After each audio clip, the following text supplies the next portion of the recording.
All right, today's podcast, I sit down with Brian and Hope, a couple here in Los Bariles that have been living here for over 2 years. Let's learn where they come from, why they call Los Bariles home. I met them over a year ago at the first annual Sign-a-thon and then saw them again last month at the second annual Sign-a-thon here in Los Bariles. You're really gonna like the both of them. Take a listen.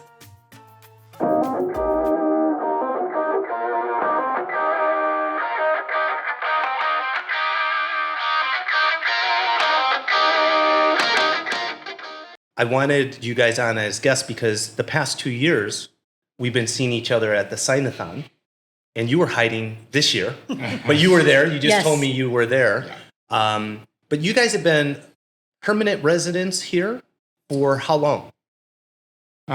When I retired from the military. So in December of 21 is when we moved here full time. Mm-hmm. Coming from where? So we were houseless. So we just moved where the military sent him. And so we had... Did you say Germany? Germany. Alemania. Yeah. Huh? We had, that had been our last duty assignment. So it was actually quite a journey because before Germany, we'd been in Tampa. So I retired. My retirement ceremony was in October of 21. Mm-hmm. We left Germany. We flew to Tampa, got our stuff that had been left in Tampa from when we went to Germany, drove from there up the East Coast ended up in Ohio where her Jeep was, bought a trailer, put her Jeep on the trailer, then drove to Oregon where the rest of our stuff was and where I'm from originally. Right. Took her Jeep off the trailer, bought another trailer to go behind her Jeep, enclosed the car trailer that her Jeep had been on, put all our stuff in it, and then drove to Mexico. That's crazy. And that was 2 years ago? Yeah, 2 years ago this same time, yeah. But by way of originally in Germany. Germany. How long were you guys living in Germany? That go around was 18 months. Yeah. So altogether, we lived over there for about 5 years, but on that deployment, it was 18 months. And you were working while in Germany? That go around, I was volunteering at the clinic on base due to COVID. So. Oh, so you were there during COVID, the beginning of COVID. We actually, when we left Tampa to go to Germany, we landed in Frankfurt Airport the day before, or the day it was declared an international pandemic, and they closed the airport the next day. So when I reported to work, my boss, General Bernabe, had COVID.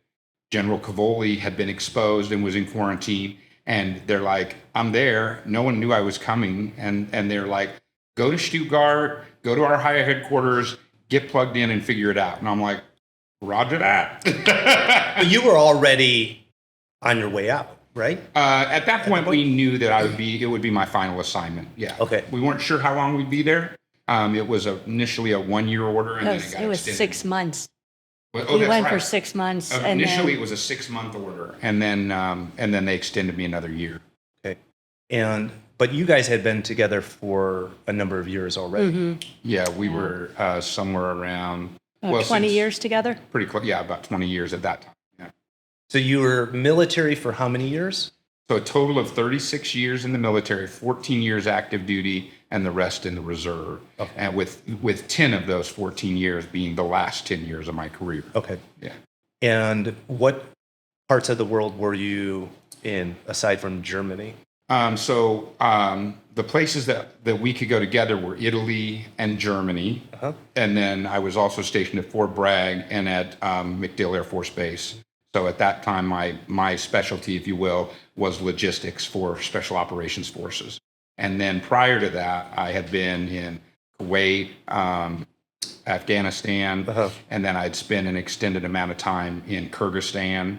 And then I'd done a number of trips to Uzbekistan as well, but was never stationed there. Just was doing some training missions with the government there.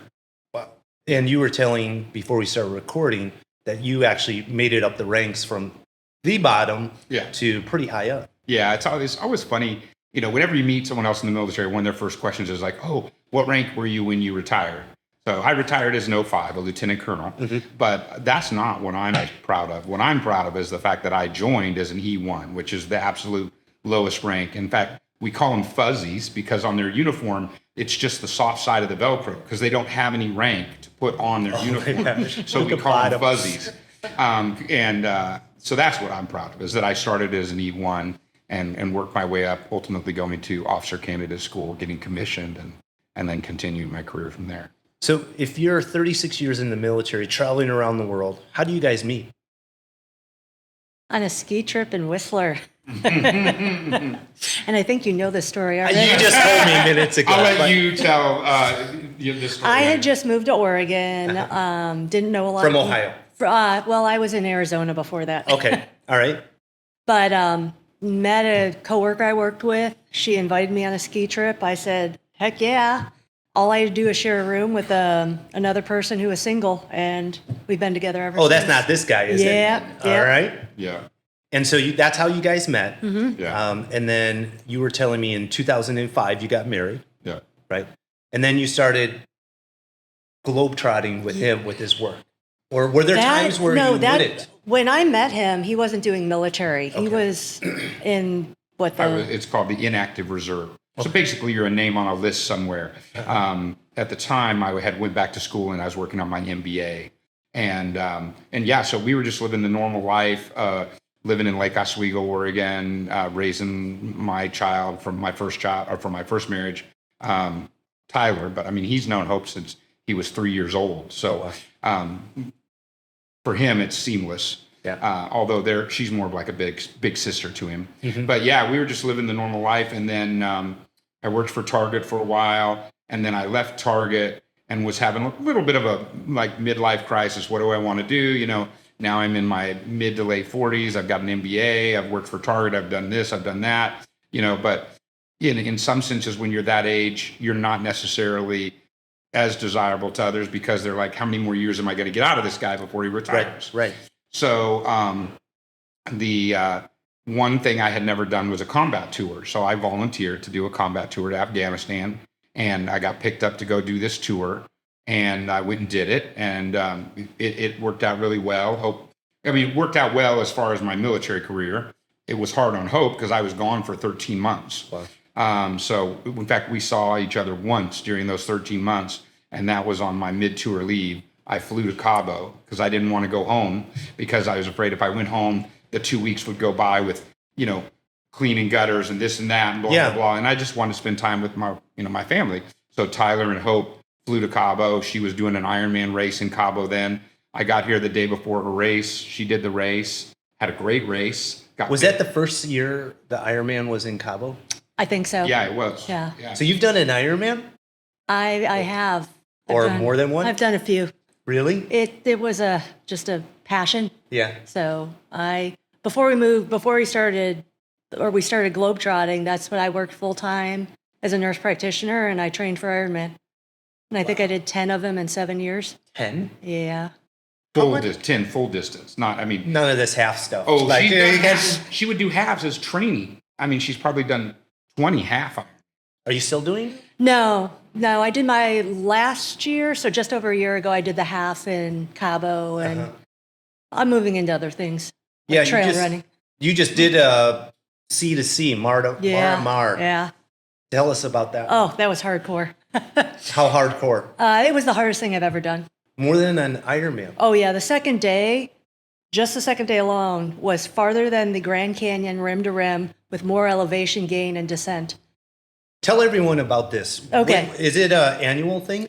So last year was the first year. Right. And so there was only 150 people. This year there was just under 400.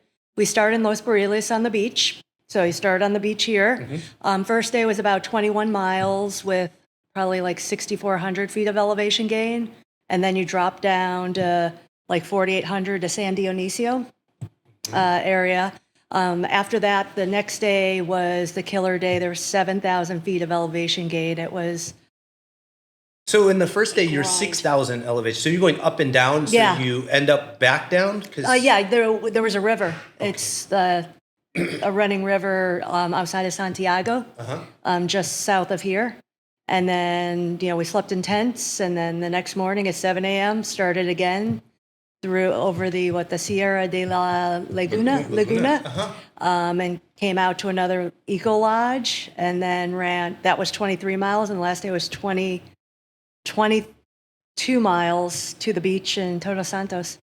Holy smokes. And how many of the 150 participants finish? I don't know. People were finishing after dark, and it's a gnarly course. They make the course for this. It's washes, it's cow trails. And you did it the first year? No, I watched it, and that's where I told Brian I must do this next year. And so you finished, how much time do you actually run over the 3 days? So cumulative, it was just over 19 hours, but the person who won it did it in 10 and a half hours. I know. Would there be anyone that would just go straight? Or no, every day you're resting? They had beer at the end. Yeah, okay, but it was designed, each day was start and finish each day. Okay. So it's not one of the ultra runs where they do like 50 miles in one day or something like that, or 100 in one day. For safety reasons, I don't know if you'd want to here. What time of the year is that again? It was 2 weeks ago, so it was December 1st through 3rd. And where are you during this? So I have gotten a lot of experience being a supporter and a fan. So I'm actually out there with my 4x4 truck. Following? And I couldn't follow them where they ran. I mean, it's, 8 inches wide in canyons. But I drove my truck up to El Coro, which was one of the checkpoints above Los Barriles, was cheering everyone on there as they came through. And then I quickly drove down to Santiago and up the canyon there to where the finish line was. And I just kept doing that each day, back and forth. In fact, I got a bit of a nickname as the sombrero because I had this big, tall, rainbow-colored Dr. Seuss hat and a foghorn. And so there were so many people that came up to me and they're like, can I get a picture of you with your hat? And you're, blah, blah, blah. And, did you buy the hat just for this occasion, or is it in your bag of tricks? It was in my bag of tricks from... He's worn it on many a race. Yeah, from cheering me on. That's awesome. Yeah. And will you do it next year? Possibly. Are there other kind of... Have you done ultras? No, this is the first thing like this. And so it's just easier to do since we're probably always going to globetrot a little bit, just not with the military. And so it's easier to just run than bike, swim, and run. Sure. So. Oh, cool. Yeah. Okay, so you have been coming to Cabo. Right. But had you been to Cabo before getting married? Before we got married, the first time he brought me to Cabo since we met, I'd never been there before meeting him. All right, so 2006 was the first time I brought her here. 06, you're vacationing to the Baja, and then tell everyone how the vacation transitioned into living here. So I've always been a planner, so Logistics in the military? Logistics, exactly, the military. I mean, shortly after Hope and I got together, I remember asking her, hey, what's your 5-year plan? And she's like, what are you talking about? What plan? But that's how I think. So in 2006, we were here. We were staying at El Patio in Cabo.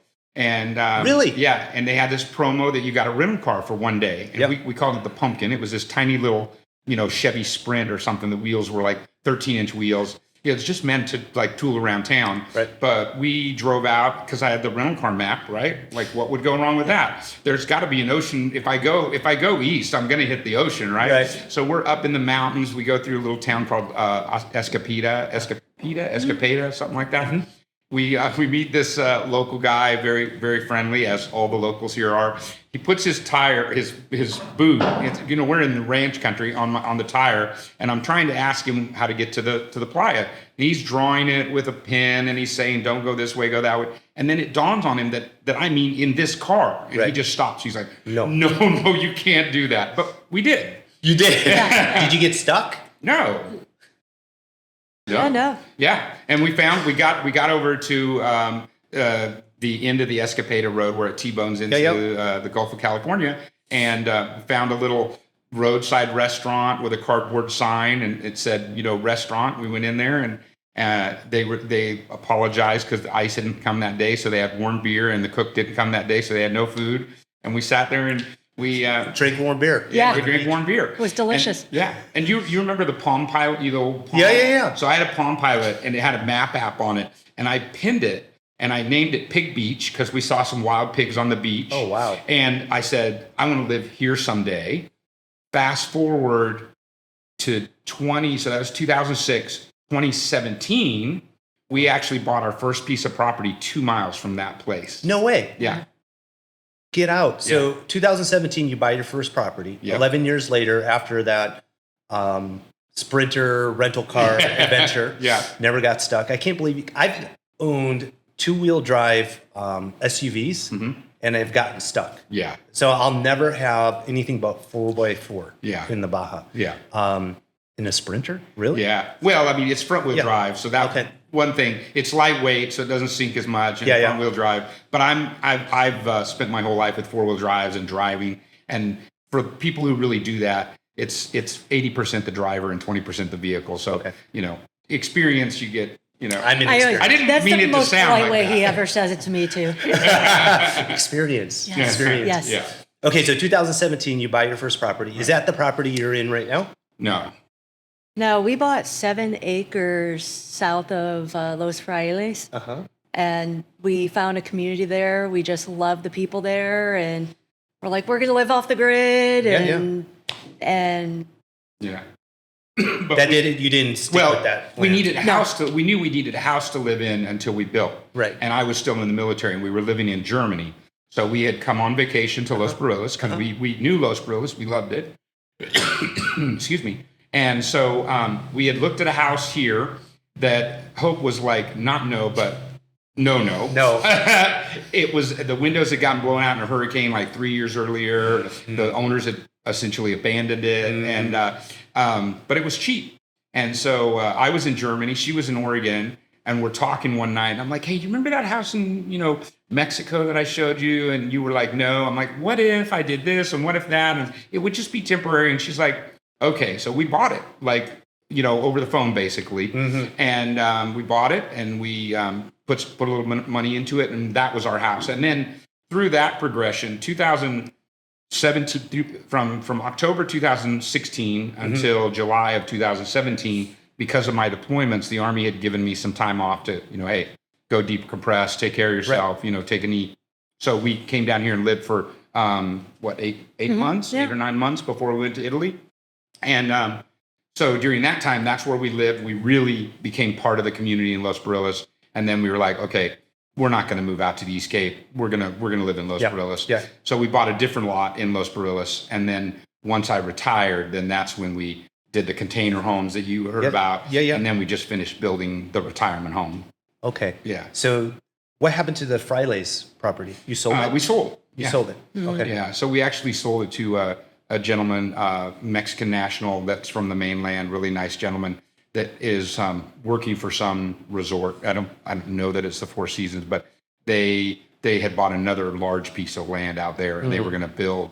So he was like, oh, I'll buy yours, 7 acres. I'll build a little house here, because he was going to be here for 4 or 5 years while they were building. Yep. And then So what's it like the past couple of years living in Los Bariles? Been fantastic. Yeah. We went from Germany. Our stuff's been scattered all over the U.S. We haven't had all our stuff unpacked since 2014. Yeah, 2014, which we were living in a container home, so we couldn't still unpack it all. But it was all in one time zone. Right. One time zone. But, we lived in this cute little, we lived in, what was it, like 280 square feet. Wow. And it was great. Yeah. And what have you found living here that is so great? For me, it's the community, for sure. In fact, Hope brought this to mind. She articulated this just a week or so ago. We were talking with some friends, and obviously as Los Bariles grows, there's naturally some growing pains. New people come, different ideas, stuff like that. But what Hope and I discussed was the fact that it's really not where you live, it's the people you share that community with. And that's the thing about Los Bariles that, we haven't found anywhere else. Yeah. No, I agree with that. Yeah. It's like deja vu. I was just having a conversation. Was it with you, Iman, on the car drive out here? Before I got into real estate, I was doing IT consulting. And one of the assignments we were assigned on was in Iowa.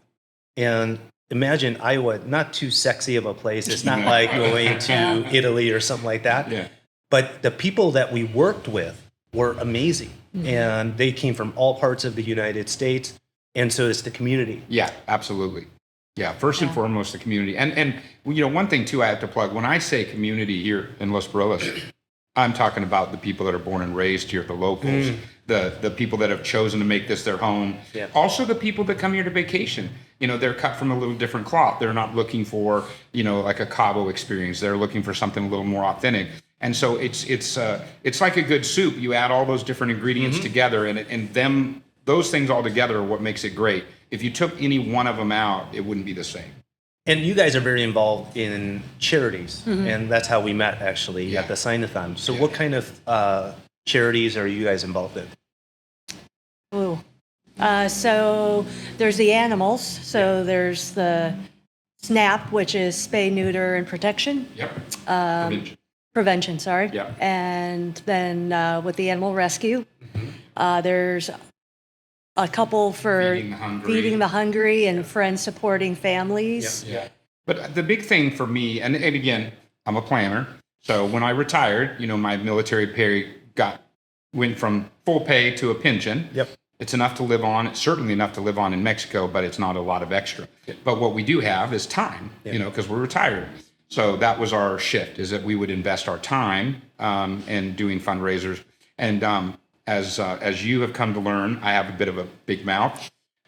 People usually hear me before they see me. And I guess I love the sound of my own voice. So every time there's a fundraiser or someone wants to have a fundraiser, and it's not always with different organizations. I mean, like Dr. Cristobal, the veterinarian here in town, needed an x-ray machine. So there was a big group of people that were helping him, and they needed someone with a big mouth. So they're, hey, Brian, will you be the MC? So I went and did that. And then we did couple different times. There's been people, locals, that their family members needed to raise money for surgeries, for an operation, or this or that. So we'll have a little fundraiser thing. Again, it's the community all coming together. I'm not the one leading this. It's different people, but then they'll usually say, hey, Brian, will you come, be the MC for this, or do you have any ideas?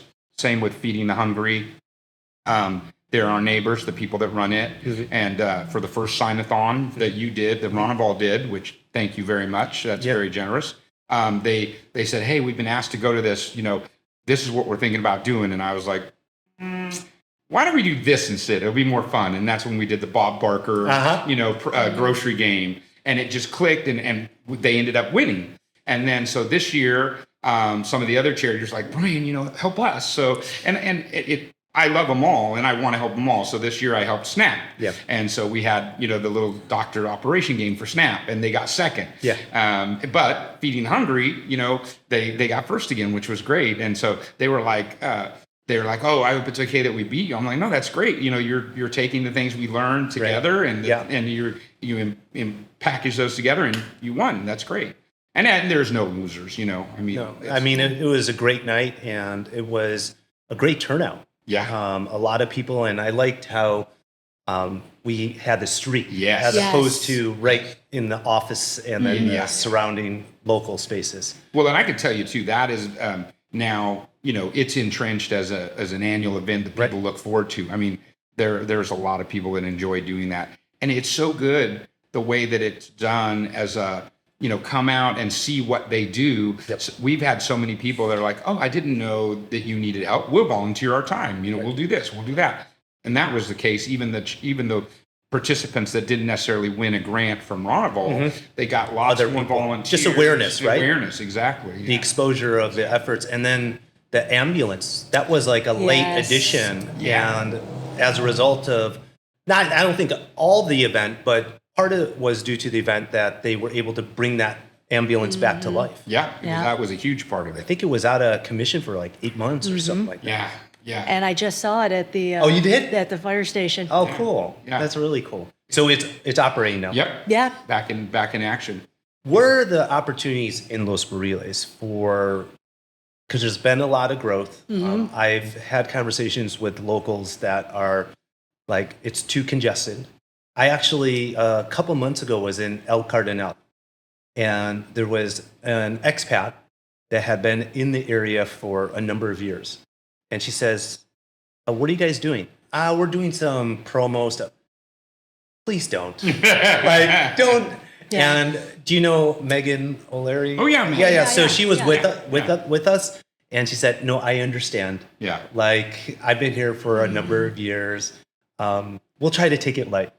And that's the good and bad, right? With the growth of things, talking to 30, 40-year veterans in Cabo was like this, right? Yeah. Once upon a time.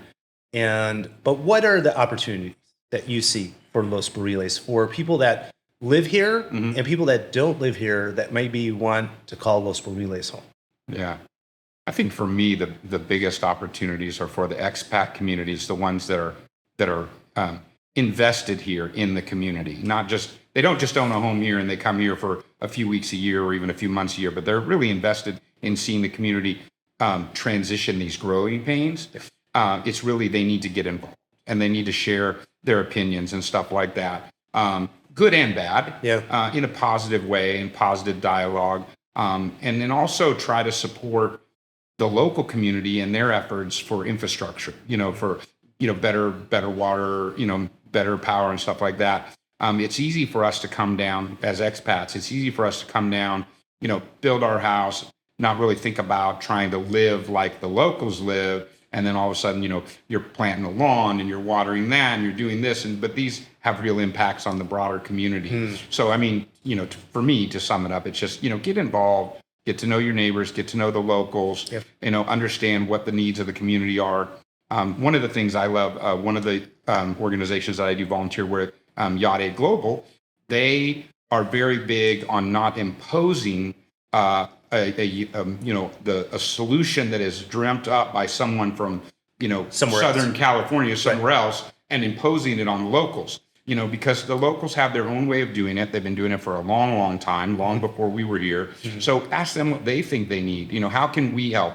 How can we support you? Rather than going, oh, you need this. We're just going to build you a new, house or whatever, know. And so I think that just being involved and talking to each other and helping each other out, Well, it makes a lot of sense. I think that, we have opportunities at Runnyball to expand into new areas. And that's one of the things I'm very mindful of, the expansion that we've already done, that when we entered into the marketplace of Los Bariles a few years back, it behaves a lot differently than Cabo. It behaves a lot differently than Todos Santos or Loreto or La Paz. Yeah. Right. And so you have to be very respectful of that. Yeah. Otherwise, you just get crushed. Yeah. You make a lot of mistakes, a lot of frustration. And there's, I see it in Cabo, people that come from, I want to own a bar. And so I'm going to have my ideas of how that gets done. Well, you were just saying, were we recording about people wanting to build a house in the area? Yeah. And, how many times that I have had conversations with clients, they want to build a house, but they never built a house back home. Right. So it's just like this, just dream, this romantic idea of doing something in Mexico. Yeah. And it's true. And I do some consulting with people that are trying to go through that process. And what I really try to do, like the builder I'm working with now and the owner I'm working with now, I really just try to be a mediator, almost like a therapist between a marriage counselor, if you will, between the two of them. It's not about, me going in and pounding on the desk to the builder and saying, my client wants this. It's about also going to my client and say, that's not how they do it down here. Trying to make sure that their partnership is a good one and happy and beneficial for both sides. And I think, and I see that a lot, people come down here and they're like, well, I'm going to build a steel and glass house and blah, blah, blah, and everything else. And I'm like, that is going to be amazing. It's going to be beautiful. That's not how they build houses down here. Right. You're going to have all kinds of problems. Right. So you got to be realistic and try to tailor your dreams to what is within the skill set of the people that are here. 100%. Yeah. Guys, I appreciate you coming in. Absolutely. I look forward to next year at the Sign-a-thon. Absolutely. Let me know if you have any ultra marathon or extreme endurance type stuff. Absolutely. If you need any exposure or sponsorship, love to be a part of that. That's Excellent. The C2C Mar. That I don't think many people. I never heard anyone talk about it in Cabo. So it's the Ironman, of course, and that just happened actually last November. Yeah. Did you weren't in it, but No. did you? It was just a half Ironman. She did the one last year, but not the one this year. Yeah. But no, you're right. And the Mari Mar, I will say this though, it is very, I would say 80% of the people, because I was out there, I met a lot of the people doing it. 80% of them were from Mexico, the mainland, or something like that. It's a very popular event. But yes, you're right. There weren't a lot of people from the peninsula itself. Yeah. There were what's the one tribe that From Copper Canyon. With Oh yeah, the ones that run without barefoot. shoes. Yeah, or There were some of them. There were 3 of them. Yeah. Were they the winners? The gentleman got third, and I was passed by a lady in a long dress wearing sandals. I was like, You're "You like, go, what the hell go, is girl." going on? Yeah. They're really short too, Yes. right? Yeah. Yes. Yeah. Wow, that's incredible. Yeah. It is incredible. But I mean, Baja's incredible. Everything about it down here is so unique. It's so incredible. And, we just have to, as people that live here, we have to be good stewards of that and protect it. And try to keep it as best we can, that authentic and real thing. Well, I appreciate it. Thanks for coming in. And Thank you. I know a lot of people are going to take a lot of value.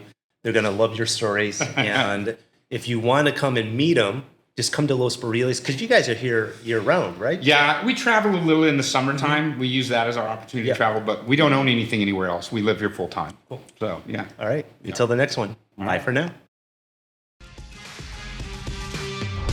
Thanks for listening to this episode of the Nick Fong Podcast. Make sure you subscribe to the podcast and the YouTube channel at youtube.com/Ronaval Real Estate and follow Nick on Instagram at NickFong_Ronaval. Ready to find your Baja dream home? Check out the latest property listings at Ronaval.com or findmexicohouses.com. Hasta luego.